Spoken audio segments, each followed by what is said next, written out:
Awal Juli ini, sampailah saya ke kota Tianjin, kota 2 jam berjarak dari Beijing, kota bekas wilayah kolonial Prancis. Di sana ada perusahaan kimia, salah satu perusahaan kimia terbesar di dunia, TCC namanya. Mereka punya kemampuan mengurut asal produk mulai dari C karbon, C1, lin, sampai C50. Bahkan ratusan mata rantai kimia lainnya mereka punya dengan berbagai finish produk yang berjumlah ribuan turunannya. Bahkan sampai produk kimia terkecil, nano nylon pengganti Kevlar tahan peluru, mereka juga punya. Kehadiran saya di sana atas undangan mereka diawali dengan sampel yang saya kirimkan 2 bulan sebelumnya. Kebetulan kami ada usaha milik keluarga, yaitu saya dan kakak saya di daerah Tapal Kuda, Jawa Timur. Usaha ini sudah 30 tahun lebih, di mana produknya kami kirim biasanya ke Eropa. Namun namanya usaha, skala rumahan, ya kecil lah kapasitasnya. Ketika jadwal makan malam, di mana saya diatur untuk ketemu dengan tetua ahli kimia untuk berdiskusi lebih lanjut, saya seakan makan malam dengan maestro alkemi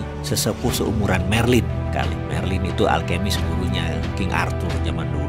Bahasa Inggris mereka sempurna, walau mereka bertiga usianya sudah di atas 84 tahun. Pendidikan mereka didapat di kampus kenamaan di Amerika dan Eropa. Mereka tamatan MIT dulunya, way back then, sewaktu mereka ambil program doktor. Salah satu di antara mereka mulai membuka pembicaraan dengan pertanyaan, how can you mix the precious metal with common metal, becoming alloy like this? Katanya sambil menunjukkan sampel yang saya kirim.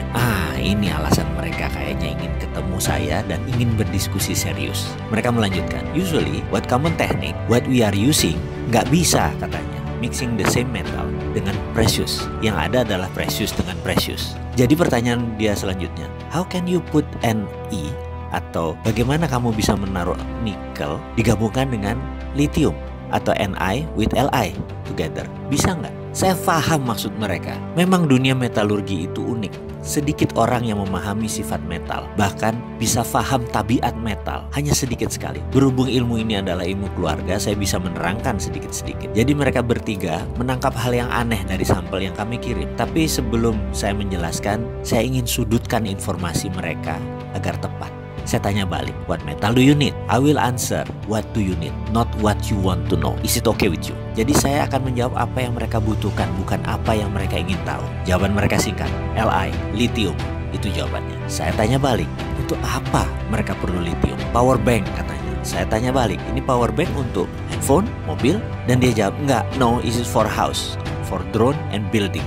Mereka jawab. Asli saya terdiam, otak saya setengah kram. Makan malam Cina Muslim dengan Xi'an style, kambing muda yang lembut seakan tidak terkunyah jadinya. Saya bilang mohon penjelasan lebih lanjut. Hanya kalimat itu yang keluar dari mulut saya, yang dijelaskan dengan terjemahan singkat sebagai berikut. Bayangkan ada baterai yang bisa di-charge selagi listrik di rumah dipakai selama 4 jam. Lalu baterai tersebut akan dipakai selama 24 jam, seperti power banknya telepon. Jadi misalnya bayaran listrik kita yang biasanya 1 juta itu tinggal 20% atau tinggal 200.000 karena kita hanya memakai 1/5 daya listrik per harinya, di mana sisanya 4/5-nya akan menggunakan power bank tadi. Dan mereka menarget harganya tidak lebih 14 juta rupiah, itu pun dengan margin keuntungan di atas 40%. Siapa sih yang nggak bisa beli power bank yang bisa menghasilkan 5.000 kilowatt dengan harga 14 juta yang bisa mengirit 80% biaya listrik bulanan? Saya bukan kepikir masalah siapa yang akan beli power bank tersebut, tetapi daya listrik PLN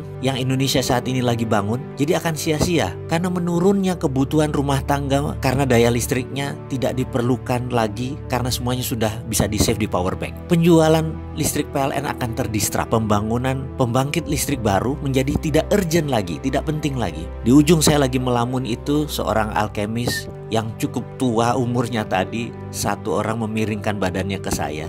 Dan dia berkata, tahu nggak, nikel lateral itu di dunia yang paling banyak cadangannya itu ada di Indonesia. Saya mau tanya, pemerintah Indonesia tahu kan?